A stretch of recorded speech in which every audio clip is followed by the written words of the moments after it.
আসলে সংস্কার না, আসলে অন্য কিছু, অন্য মত। আমরা যে ঐক্যতা বলতে থাকি, ঐক্যের জন্য তো আপনাকে সেই ঐক্যের মন মানসিকতা থাকতে হবে, আপনাকে গণতান্ত্রিক মন মানসিকতা থাকতে হবে।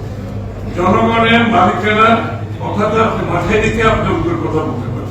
আপনার সুবিধার জন্য ঐক্যের কথা বলতে সেটা ঐক্য হবে না।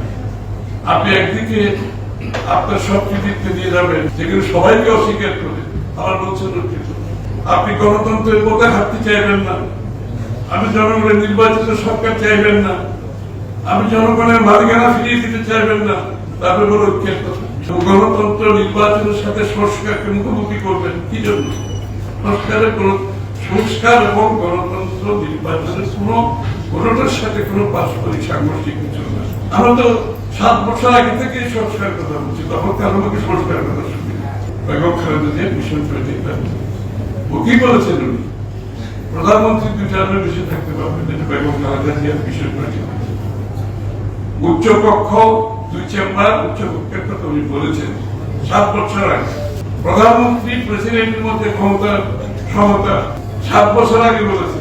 আজকে নতুন কিছু শুনতেছিলেন, একই কথা আমরা আবার যারা আমাদেরকে সংস্কারের সবক দিতে চায় তাদের মুক্তি যেগুলো আসলে এগুলো আমাদের কাছ থেকে। পরবর্তীতে 27 দফা, পরবর্তীতে আমাদের যাদের যুগপথে যারা আন্দোলন আছে তাদের দফাগুলো আমরা যোগ করে সাইকোপাইকের সহ কাছের সহ আমরা এটিকে 31 দফায় দিয়ে গেছি।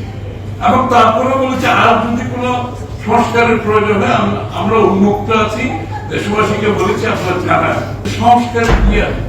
এবং এই সংস্কার নিয়ে আমরা এই প্রস্তাব নিয়ে সারা বাংলাদেশের গ্রামে গ্রামে যাচ্ছি, শহরে শহরে যাচ্ছি, থানায় থানায় যাচ্ছি।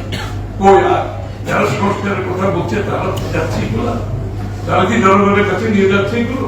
আমরা তো নিয়ে যাচ্ছি জনগণের কাছে, এখনো চলছে। প্রত্যন্ত অঞ্চলে আমাদের 31 দফা সংস্কারের কথা নিয়ে যাচ্ছি, কারণ আমাদের কমিটমেন্ট আছে। আমরা করবো এই জন্য জনগণের কাছে নিয়ে যাচ্ছি, চুপ করে বসে থাকি, কিন্তু আমরা তো নিয়ে যাচ্ছি।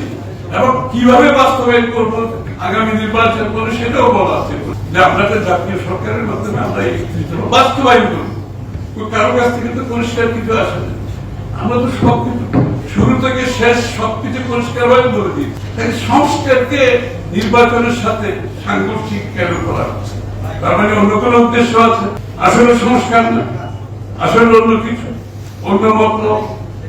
তারপর বিচারের কথা আসে, তাহলে কে বিচার করবে? আমাদের থেকে ভুক্তভোগী, আমাদের থেকে কষ্ট, আমাদের থেকে ত্যাগ কেউ করেছে?